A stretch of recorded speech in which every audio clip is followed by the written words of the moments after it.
Hello everyone, and welcome back to another edition of Countdown to Game Day. I am Rich Mcgowan, the high school sports reporter at the Savannah Morning News, and I'm here to tell you everything you need to know before heading out to the stadium. Now, last week had a few surprises as Effingham County looked very good in defeating Liberty County, giving me my only long prediction in the last 2 weeks. Thanks a lot, Rebels.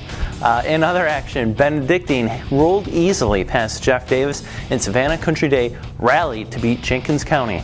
In a pair of games that were closer than the score indicates, Calvary Day was edged out by Trutland 36-7, while Bryan County gave defending Class Single A champs Emmanuel County Institute a real good game, but fell 36-8. I know those scores sound lopsided, but believe me, those were some very good games. Now, on to week 4, and while it may not be the strongest week on the schedule we'll see this season, if you look closely, there are some interesting games to be found, so let's get started. First up is a game that was originally scheduled for September 5th, but Tropical Storm Hannah forced it to be postponed until this week when 0-2 Johnson travels to 2-0 Richmond Hill. Richmond Hill is coming off a 28-22 victory over Savannah High last week, giving the Wildcats their first 2-0 start since 1994. With another win, Richmond Hill will have matched its highest win total since the 1996 season.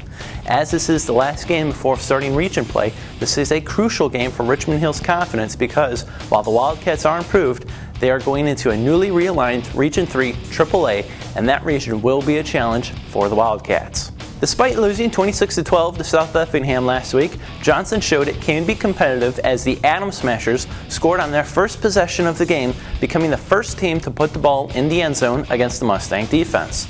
But Johnson has to avoid turning the ball over as the Smashers lost 3 fumbles and threw 2 interceptions to the Mustangs last week.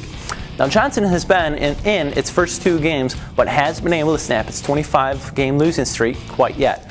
I think the Atom Smashers are close to getting that elusive victory, but it's not going to be this week. I like Richmond Hill to win this one, 30-24.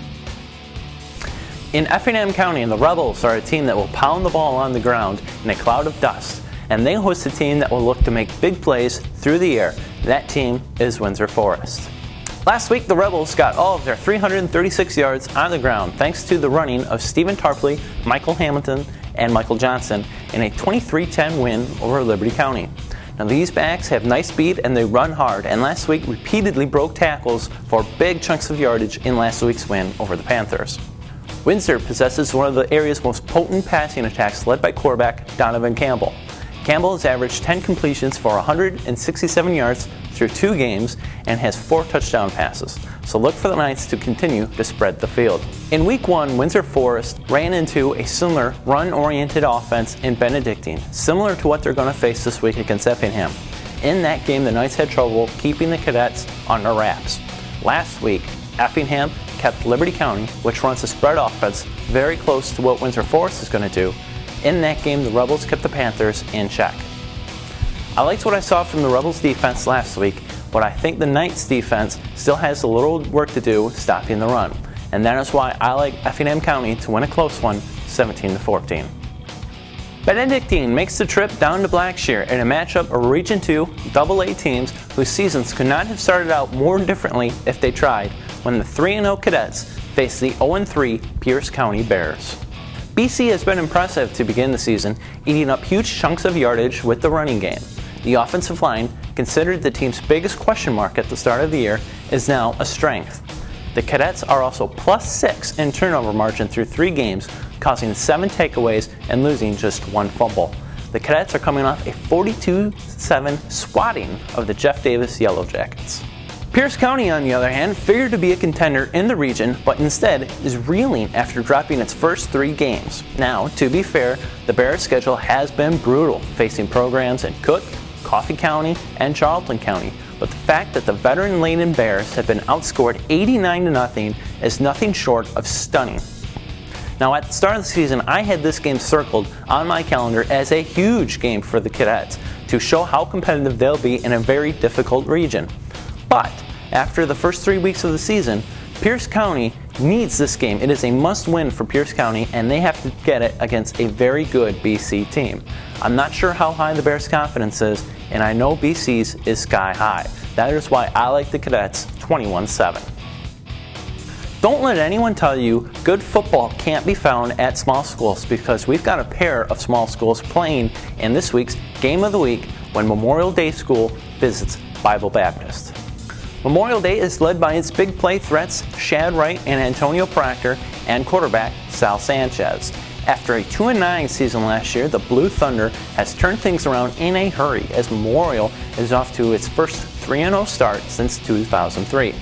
Memorial's biggest win was its last one, a 27-14 victory over GISA Power Thomas Jefferson Academy 2 weeks ago. I went out to Memorial Day this week to talk to Coach Michael Thompson about his team and the Blue Thunder's secret to its sudden success. Summer workouts. I mean, maturity level, we had those 4 leaders for 2 years now. I mean, these boys are stepping up. We had transfers come in and know their role and doing their responsibilities on the field. So we think maturity and people coming together at the right time has really helped us, and that's why we at 3-0 right now. If Memorial is to go to 4-0, it'll have to get past Bible Baptist. The Braves have won 2 in a row and are led by sophomore quarterback Jarrell Richards.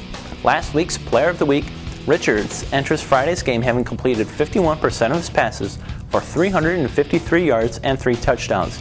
He's also run for a team-high 277 yards and 4 more scores. He's not the Braves' only threat, however, as Tevin Thomas has 13 receptions and Nick Steiny has 243 yards on just 28 carries. Now, if your team has a bye this weekend, do yourself a favor and check out these 2 teams. They're chock full of skill and talent, and I think this could be a very entertaining game. In the end, I think Memorial Day has just too much momentum going for it, and that is why I like the Thunder 28-18. Thanks very much for watching. Hope you enjoyed it, and be sure to check back right here next week at savannahnow.com/prepcentral next Thursday for another edition of Countdown to Game Day. For the Savannah Morning News, I'm Rich Mcgowan.